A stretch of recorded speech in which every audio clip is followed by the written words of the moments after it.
Hi, welcome. We are Hope and Whiskey. I'm Tori. And I'm Loopy.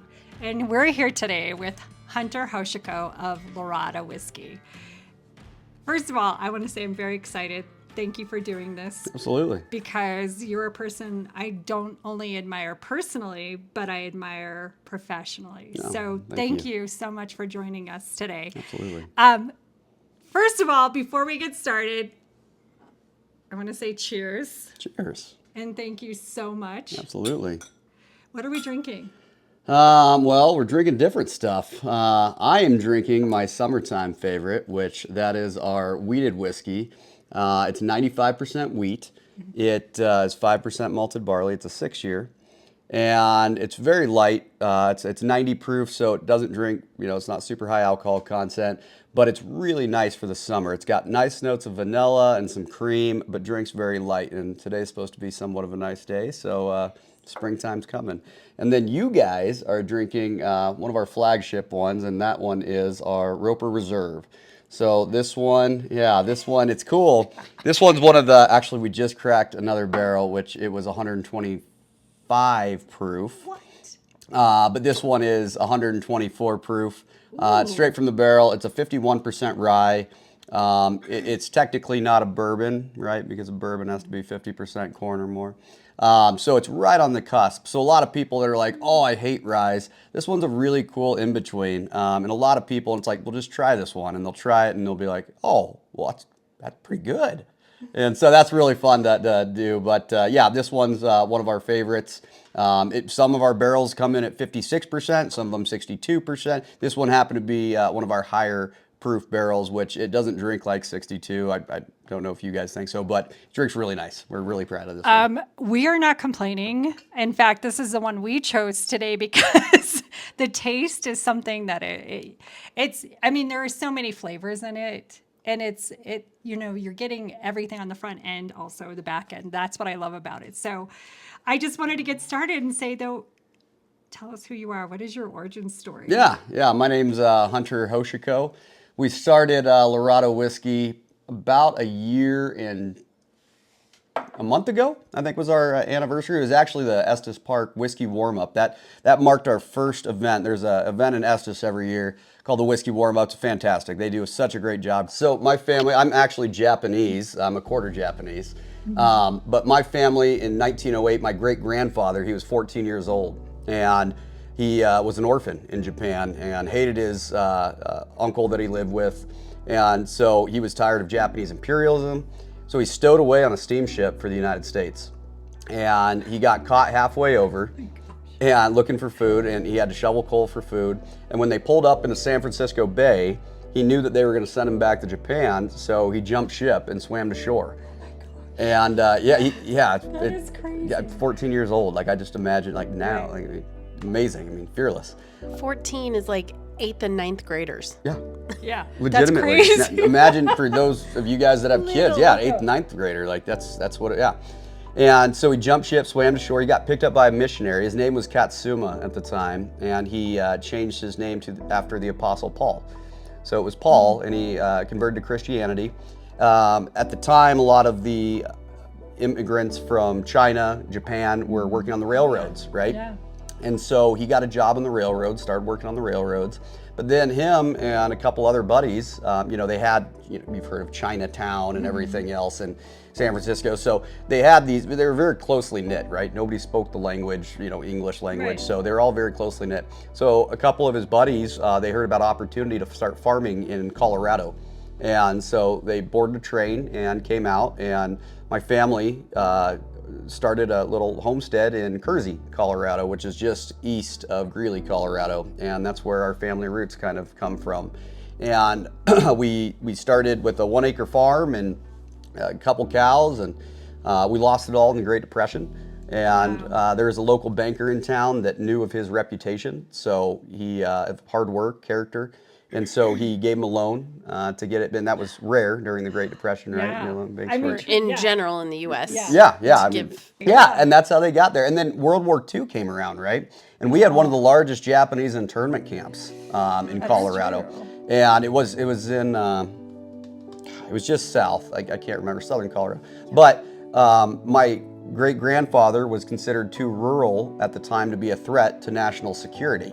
So they didn't make him go to the internment camps, but he couldn't leave within a 10-mile radius. So he had to stay within a 10-mile radius of his home, and that was an issue. Wow. Because at that point in time, our market that we were selling at was in Denver. We would drive the truck down every morning and park the truck, set up a little stand, and that's where we'd sell our produce. And my grandfather at the time was about 13 years old.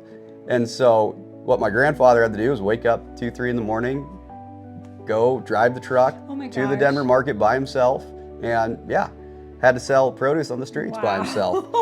And I mean, talk about just, determination, dedication, hard work. The American dream. The American dream, yeah, really. And I'm fourth generation. And then there's some guys named the Montfort family. They're very prominent around northern Colorado, but they are the owners of the Colorado Rockies, the baseball team. And my grandfather and their grandfather, Kenny, went to school together. And they were in the same class and played baseball together. And when they got older, we were farming, and Kenny started buying and selling cattle. And thought, all right, well, this is cool, but I need somebody to feed the cattle. And so my grandfather was a partner, and it was Montfort Feedlots, and he was a partner, and he was the one that basically fed a lot of the cattle, and that was his responsibility. So, and then he passed away in '96, and so we sold out of everything, and the Montforts did around that time as well. And then they bought the Colorado Rockies, and so that's a little bit of my story. Can you tell us a little bit about the name Larado, how that came about? Sure. Yeah, so that was a tough one. So we were previously called another name and had a cease and desist letter that got sent to us about 5 months in. And that was a tough deal, right? We spent a lot of time on branding and the name and building this brand, and then got a cease and desist letter. And it was tough. I mean, we had to change brands, but we didn't want to lose who we were. We wanted to keep, the history, the legacy stuff. And so what we did is we took the name, well, we basically made up our own word. There's actually some guys down in Denver, Talnua. They're fantastic guys. Kevin down there is one of the distillers. They're a great company. But I was sitting at their tap room, and I was telling them what I was going through, and they're like, oh, dude, we went through the same thing. I was like, well, what did you do? And he's like, we just made up our own word. And then people can't sue you for it. And I'm like, right. Oh, well, maybe I make up my own word. So a lot of people are like, oh, Larado whiskey. I'm like, no, Larado's with an E. And then, and it's funny too, even with Larado, or how do you guys say the state that we live in? I mean, it depends, but generally it's Colorado if you're a native. But I find myself calling it Larado instead of Larado. Yeah, and so it's a play on the words Colorado, right? And so that's where Larado or Larado. And I kind of look at it as like a Ariat or Ariat, the country brand, right? And a lot of people are like, well, it's Ariat. And it's like, well, no, it's Ariat. And it's like, well, which one is it? And I think I've heard recently that it's actually Ariat after the horse Secretariat, the racing horse. So they took the Ariat from that, and so that's what I've heard. I don't know if that's true. Somebody will correct us. Yeah, right? so I'm sure. Please do. I'm sure somebody will, but that's the fun of it too, because it's almost a conversation piece. And then it's like, well, where did they come up with that name? If it's not Larado, why is it Larado? And then you kind of talk about it, and it's a cool deal. It's a cool story. I mean, let's face it. Somebody has already gotten a tattoo. We did have one individual that, got a tattoo at one point on her arm. Appreciate the support.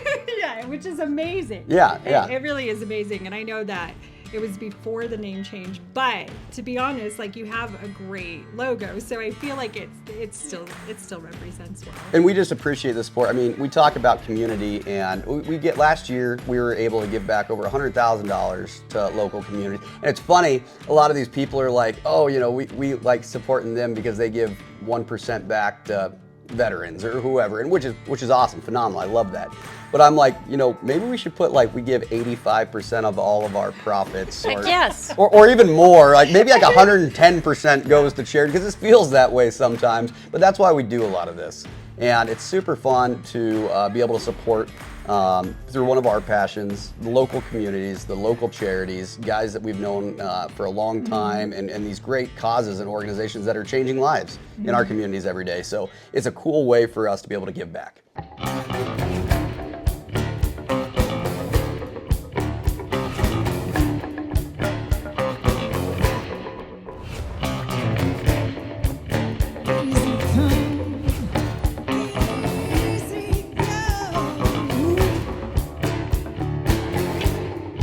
Saying I love you for a show.